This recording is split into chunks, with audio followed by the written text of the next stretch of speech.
बाढ़ से निपटने के नाम पर सरकारी खजाने के करोड़ों रुपए हर साल स्वाहा होते रहते हैं, लेकिन जनता साल दर साल त्राहिमाम भी रहती है। आखिर कौन है इसके लिए जिम्मेदार? सत्ता के अलग अलग प्रतिष्ठानों में बैठे व्यक्ति हो या बड़े नौकरशाह? आखिर क्यों नहीं बाढ़ बारिश से निपटने के लिए कोई दूरगामी योजना बना पाते हैं?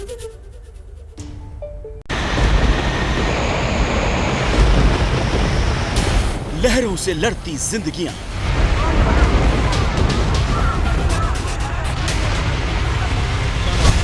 तबाही के सैलाब ने किया बेबस।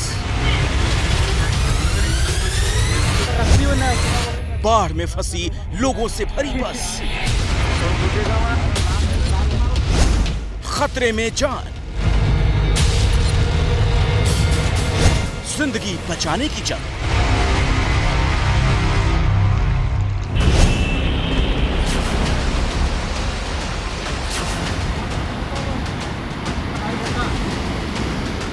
देश में उत्तर से दक्षिण और पूरब से पश्चिम तक मचा है बाढ़ से हाहाकार।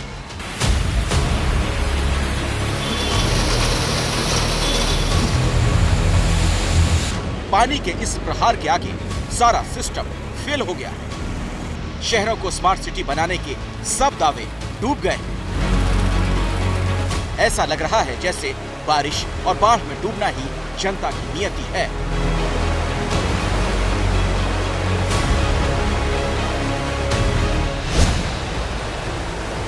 गुजरात के नवसारी में पानी में डूबी ये कॉलोनी,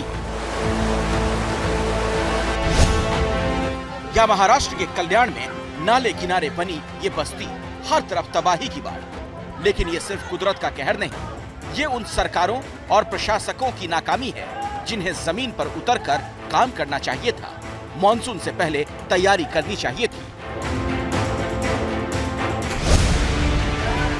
शहरों में पानी के निकलने की व्यवस्था करनी चाहिए थी, लेकिन पूरा सिस्टम जनता को उसके हाल पर छोड़कर सोता रहा। इसीलिए देखिए, सिर्फ आधे घंटे की बारिश में उत्तराखंड का रुड़की इटली के वेनिस की तरह द सिटी ऑफ कैनाल्स बन गया।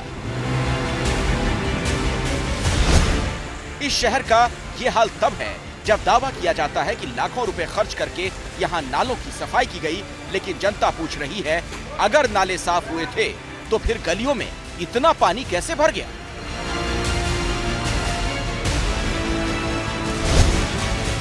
यही हाल यूपी के हापुड़ का है। यहाँ गली मोहल्लों के साथ नगर निगम का दफ्तर और विधायक का घर भी पानी में डूब गया। लोगों का कहना है कि प्रशासन की लापरवाही की सजा पूरा शहर भुगत रहा है। रोज पानी भरता है, नालों की सफाई नहीं होती है। कहाँ होती है सफाई? तो ऊपर अधिकारियों से आपने शिकायत नहीं? हमने तो नहीं करी है, लेकिन सबको मालूम है पानी भरता है, सब लोग गुजरते हैं, पूरा रोड है, रोड चलता है। शहरों में नालों का गंदा पानी भर रहा है तो नदी किनारे बसे इलाकों में पानी का प्रचंड वेग और ज्यादा मुसीबत लेकर आ रहा है। महाराष्ट्र के पालघर में पानी के कारण कई गांवों का संपर्क टूट चुका है।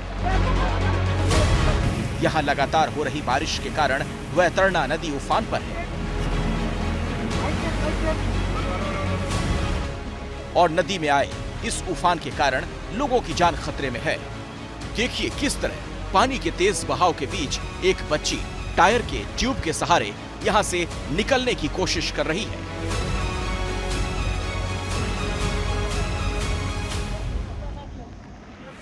तस्वीर पालघर के विक्रमगढ़ की है, जहां का एक गांव 2 नदियों की बाढ़ से घिर गया है।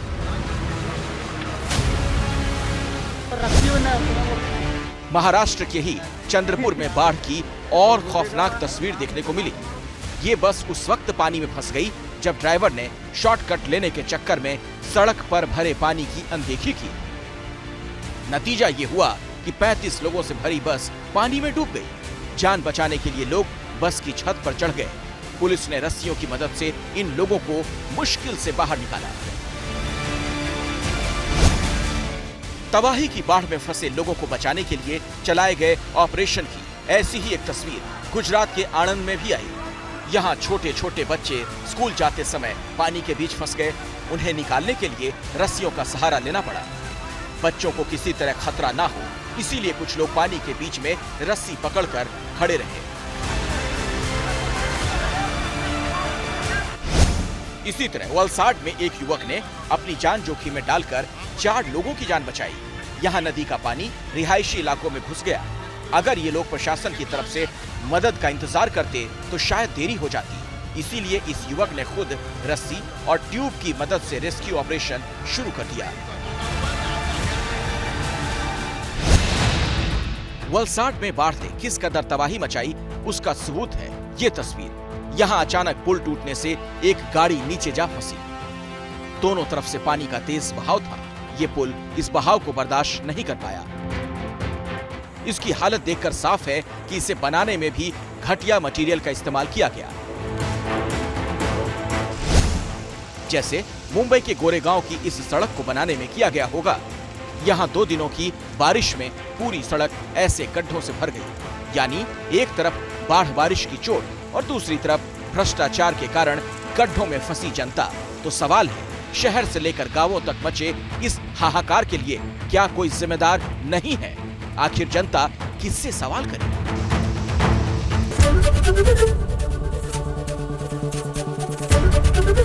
एबीपी न्यूज आपको रखे आगे।